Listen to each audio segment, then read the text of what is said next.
With all the evidence that we've amassed in our preparations for the Stockholm Conference, including the views of many of the world's leading scientists, I am convinced that the prophets of doom have got to be taken seriously. In other words, doomsday is a possibility. I'm equally convinced that doomsday is not inevitable. On paper, it would be almost impossible to find a less likely candidate for godfather of the modern environmental movement than Maurice Strong. A junior high school dropout from a poor family in rural Manitoba struck hard by the Great Depression, Strong's meteoric rise to the heights of wealth and political influence is itself remarkable. The sheer number of environmental organizations that he founded, conferences he chaired, campaigns he directed, and accolades he received over the course of his career is even more remarkable.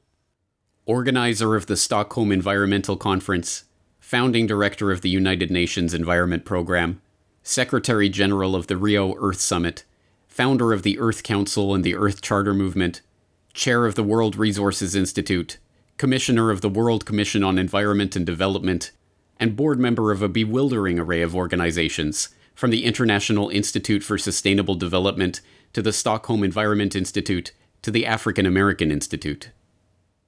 But perhaps the most remarkable thing about Strong, this ubiquitous figure of the 20th century environmental movement, was his background.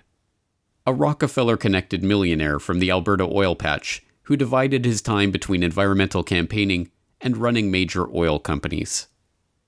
To understand how this came about, we have to examine the history of the emergence of the environmental movement.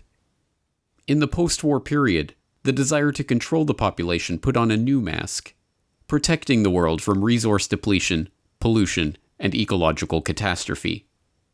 And, as always, the Rockefeller family was there to provide the funding and organizational support to steer this burgeoning movement toward their own ends.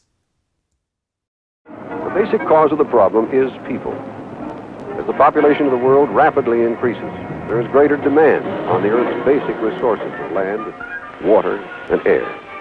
This planet's capacity to give sustenance and to absorb and recycle waste is not boundless.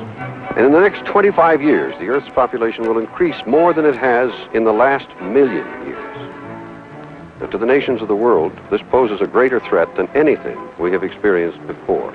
People on every continent, all facing disaster if we don't find a solution for the population explosion that now threatens the world.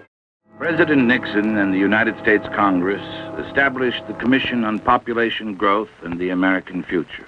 The chairman of this unique commission is John D. Rockefeller III. It was a very broad-ranging mandate. Nobody's had one of this character before. And just from that, this question of quality of life just emerged as the seemingly key issue. But the main finding was that stabilization of some kind is clearly desirable for the country.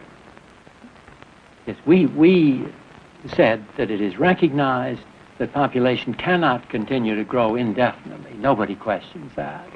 And we said from our findings, we felt that now the nation should welcome and plan for a stabilized population.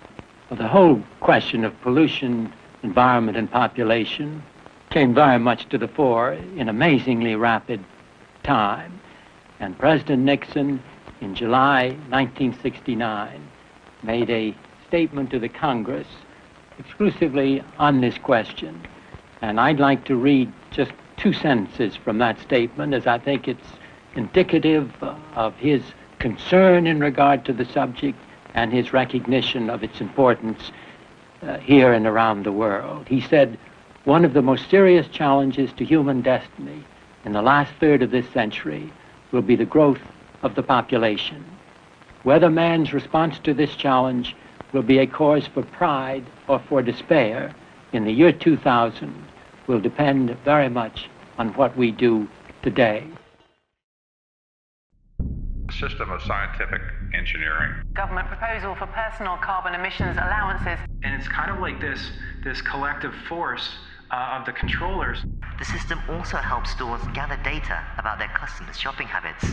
Nothing is as strong a market signal to the private sector as a carbon price.